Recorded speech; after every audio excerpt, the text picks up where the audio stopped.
ರಾಜ್ ಗೆ ಕೃಷ್ಣನ ಜೊತೆ ನಮ್ಮ ವಂಶಿ ಡೇಟ್ ಫಿಕ್ಸ್ ಆಗಿದೆ. ಕೃಷ್ಣ ವಂಶಿ ಮಾರ್ಚ್ 2ರಿಂದ ರಾತ್ರಿ 9:30ಕ್ಕೆ ನಿಮ್ಮ ಉದಯ ಟಿವಿಯಲ್ಲಿ.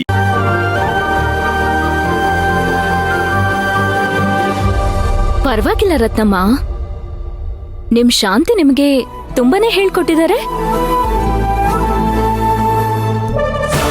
ಶಾಂತಿ ತರ ಇದ್ಕೊಂಡು ಶಾಂತಿ ತರ ಆಕ್ಟ್ ಮಾಡ್ದೆ ಶಾಂತಿ ಬಗ್ಗೆನೇ ಹೊಗಳ್ತಾ ಇದೀಯಾ? ದೊಡ್ಡ ಕಲಾಕಾರ ಕಣೆ ನೀನು. ಇರ್ಲಿ ಹೋಳಿ ಅಂದ್ರೆ ಬಣ್ಣ ಅಲ್ವಾ? ನಿನ್ ಬಣ್ಣನ ಖಂಡಿತ ಕಳಿಸ್ತೀನಿ. ಮಂತ್ರ, ನೀವೇನ್ ಯೋಚನೆ ಮಾಡ್ತಿದ್ದೀರಾ? ನೀವು ಓದ್ಬೇಕಾದ್ರೆ ಇದೆಲ್ಲ ಹೇಳ್ಕೊಟ್ಟಿಲ್ವಾ ನಿಮ್ಗೆ? ಒಂದ್ ವೇಳೆ ಅವ್ರು ಹೇಳ್ಕೊಟ್ಟಿದ್ರು ಕಲ್ತ್ಕೊಳ್ಳೋಷ್ಟು ತಾಳ್ಮೆ ಇಲ್ಲ. ಯಾಕಂದ್ರೆ ನನ್ ಬದುಕ್ನ ಕಟ್ಕೋಬೇಕಾಗಿತ್ತು. ನಿಜವಾದ ಬದುಕನ್ನ, ಬಣ್ಣದ ಬದುಕನ್ನಲ್ಲ.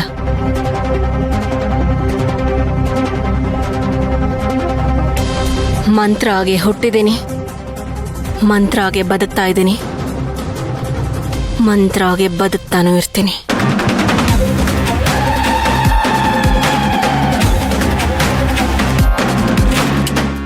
ನನಗೆ ಎರಡೆರಡು ಹೆಸರಲ್ಲಿ ಬದುಕೋ ಅವಶ್ಯಕತೆ ಇಲ್ಲ. ಅಮ್ಮ, ಏನಮ್ಮ ಏನೇನೋ ಮಾತಾಡ್ತಾ ಇದೀಯಾ? ಏನಿಲ್ಲ ಅಣ್ಣ, ಇಂಥ ಸಂತೋಷ ಟೈಮಲ್ಲಿ ಯಾಕೆ ದುಃಖ ಹೇಳ್ಕೋಬೇಕು ಅಂತ ಬೇರೆ ರೀತಿಯಲ್ಲಿ ಹೇಳ್ದೆ. ಆಗ್ಲಿ ಬಿಡಮ್ಮ. ಸರಿ ಕಂದ, ವಿಶೇಷ ಏನು ಅಂತ ಆಮೇಲೆ ಹೇಳ್ತೀನಿ. ಹೋಲಿ ಹಬ್ಬ ಅಲ್ವಾ, ನಿನಗೆ ಬಣ್ಣಗಳನ್ನು ಹಚ್ಚಿಬಿಡ್ತೀನಿ. ಅಣ್ಣ ಪ್ಲೀಸ್ ಪ್ಲೀಸ್ ಪ್ಲೀಸ್, ಬಣ್ಣ ಮಾತ್ರ ಹಚ್ಬೇಡ, ನನಗಿಷ್ಟ ಆಗಲ್ಲ. ಅಯ್ಯೋ, ಯಾಕೆ ಹೀಗೆ ಹೇಳ್ತಿದ್ದೀರಾ? ನಿಮಗೆ ಬಣ್ಣ ಇಷ್ಟ ಆಗಲ್ವಾ? ನಿಮಗ್ ಬಣ್ಣ ಅಂದ್ರೆ ತುಂಬಾ ಇಷ್ಟ ಅಲ್ವಾ? ಬಣ್ಣದ ಬದುಕಲ್ ಬದುಕೋದು ಅಂದ್ರೆ ತುಂಬಾ ಇಷ್ಟ ನಿಮ್ಗೆ. ಹೆಚ್ಚು ಕಡಿಮೆ ನೀವು ಹಾಗೆ ಬದುಕ್ತಾ ಇದ್ದೀರಾ ಅಲ್ವಾ ಅರ್ಚನಾ? ನಾನಾ? ಮಂತ್ರ ನಾನಾ?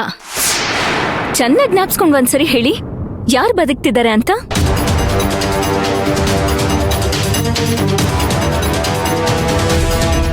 ಅಮ್ಮ ಬಿಡ್ರಮ್ಮ, ನೀವು ಬಣ್ಣದ ಬಗ್ಗೆ ಆಮೇಲೆ ಮಾತಾಡ್ಕೊಳ್ಳಿ. ಏನ್ರಮ್ಮ ನೀವು? ಸುಮತಿ,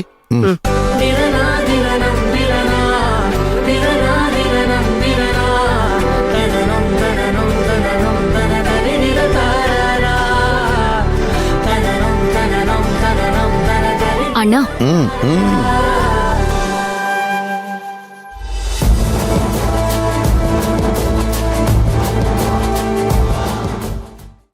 ಅಮ್ಮ, ಹಣೆಯಲ್ಲಿದೆಲ್ಲ ಈ ತಿಲಕ, ಇದು ಕೆಂಪು ಬಣ್ಣದ ಪ್ರತೀಕ ಕಣಮ್ಮ.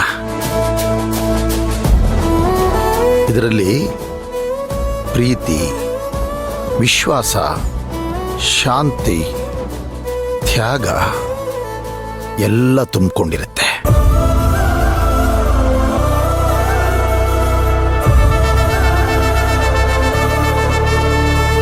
ಸುಮತಿ, ಅರಿಶಿನ ಹಚ್ಚು.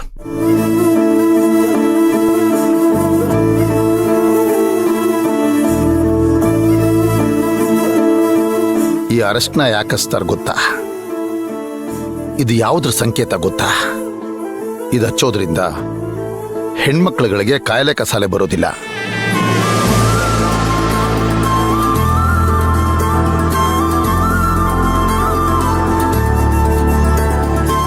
ಸುಮತಿ, ಹೂ ಮುಡ್ಸು.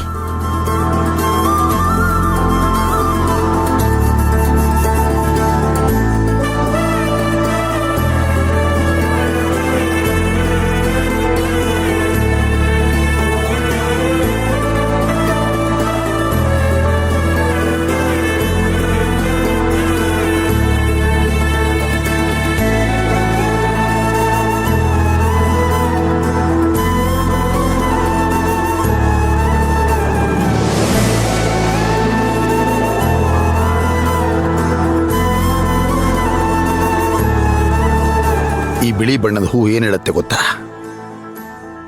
ಶುದ್ಧತೆ, ಪರಿಶುದ್ಧತೆ.